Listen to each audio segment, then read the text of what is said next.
le meilleur conseil qu'on m'ait donné, et à la fois celui qui est le plus difficile à mettre en place, c'est de s'aimer soi-même et de se traiter soi-même comme on aime et comme on traite les autres. C'est-à-dire que on aime notre famille, on aime nos parents, on aime nos amis, on aime nos amoureux, etc. Peu importe.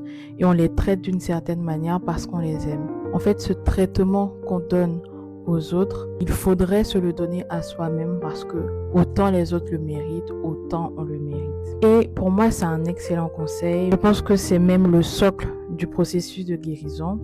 Mais comment on le met en place lorsque les schémas, quand je dis schéma, je parle de schéma émotionnel, je parle de rapport à soi et rapport à l'autre.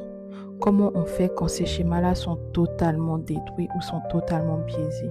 Parce que c'est beaucoup plus simple dans certaines conditions et dans certains états d'esprit de donner que de recevoir. Et c'est surtout plus simple de donner que de se donner. Parce qu'on a souvent l'impression qu'on ne mérite pas en fait.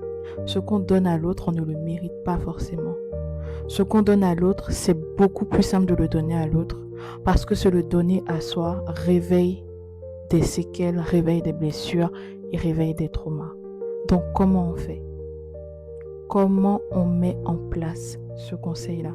Sachant que c'est le socle, c'est presque le point de départ du chemin de la guérison. S'il y a des personnes qui sont dans ce cas-là et qui ont réussi, dites-nous quelles actions spécifiques vous avez mis en place. Moi, aujourd'hui, je suis sur le chemin de la guérison et c'est un conseil que j'essaie de mettre en place tous les jours, mais je vous avoue que c'est très difficile. Et concrètement, ce que je fais, c'est que je prends du temps pour moi. Je prends du temps pour prendre soin de moi, même quand j'ai l'impression que c'est superficiel et même quand j'ai l'impression que ça sert à rien. Et j'ai encore cette sensation-là de perdre du temps. J'ai encore cette sensation-là de ne pas faire ce qu'il faut faire et de ne pas avoir droit à ça, des fois.